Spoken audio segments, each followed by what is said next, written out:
Vote মিটে গিয়েছে, ভোটের ফলাফলও বেরিয়ে গিয়েছে। এবার আদালতের দ্বারস্থ সংগ্রামী যৌথ মঞ্চ। আদালতের দ্বারস্থ হয়েছেন সংগ্রামী যৌথ মঞ্চের আহ্বায়ক ভাস্কর ঘোষ সহ অন্যান্য সদস্যরা। তাদের বিরুদ্ধে ইচ্ছাকৃতভাবে মামলা রুজু করেছে পুলিশ এবং সেই মামলা দ্রুত নিষ্পত্তির জন্য আদালতের দ্বারস্থ হয়েছে সংগ্রামী যৌথ মঞ্চের সদস্যরা। আগামী বুধবার বিচারপতি অমৃতা সিনহার ইজলাসে মামলার শুনানির সম্ভাবনা। আরও একবার আপনাদেরকে জানাচ্ছি, ভোট মিটে গিয়েছে, ভোটের ফল প্রকাশ হয়ে গিয়েছে, সরকার গঠন হয়ে গিয়েছে।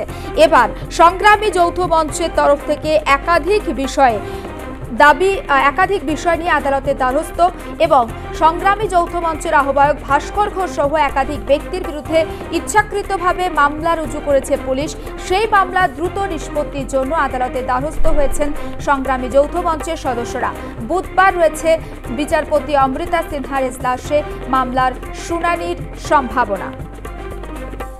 ষষ্ঠী চট্টোপাধ্যায় আমাদের প্রতিনিধি রয়েছেন আমাদের সঙ্গে টেলিফোন লাইনে। ষষ্ঠী, এই মুহূর্তে আমরা ঠিক কি আপডেট পাচ্ছি সংগ্রামী যৌথ মঞ্চ আদালতের দ্বারস্থ?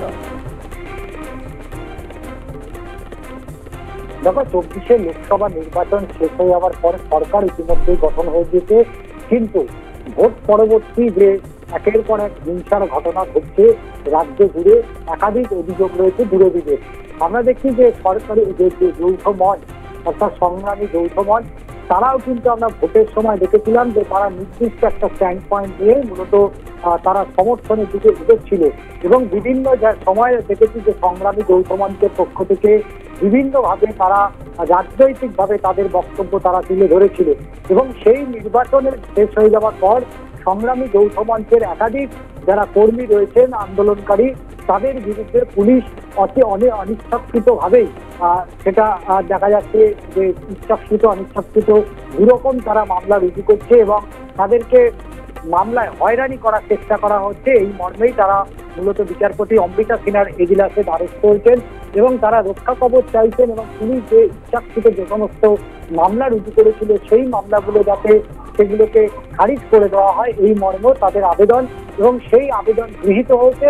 আগামীকাল সেই মামলার শুনানি যেমন রয়েছে, পাশাপাশি তোমাকে আরো একটি বিষয় জানিয়ে রাখি যে রাজ্যের বিরোধী দলনেতা শুভেন্দু অধিকারী তিনিও কলকাতা হাইকোর্টে দ্বারস্থ হয়েছেন, কারণ ভোট পরবর্তী যেভাবে রাজ্যের বিরোধী দলের অর্থাৎ বিজেপির কর্মী সমর্থকদের বিরুদ্ধে যেভাবে একের পর এক কেস এবং তার পাশাপাশি একের পর এক যে মামলা, সেই মামলার পরিপ্রেক্ষিতেই শুধু নয়, বহু বিজেপি কর্মী সমর্থক তারা কিন্তু ঘরছাড়া হয়ে রয়েছে।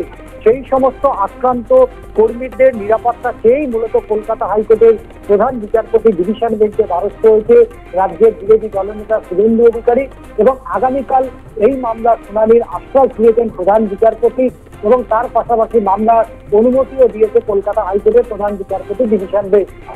বেশ, ধন্যবাদ ষষ্ঠী। আরও একবার আপনাদেরকে জানাচ্ছি, রাজ্যে ভোট পরবর্তী হিংসার ঘটনায় আক্রান্ত বহু বিজেপি সমর্থক এবং তাদের কার্যকর্তা, তাদেরই নিরাপত্তা দাবিতে হাইকোর্টে দ্বারস্থ হয়েছেন বিরোধী দলনেতা শুভেন্দু অধিকারী।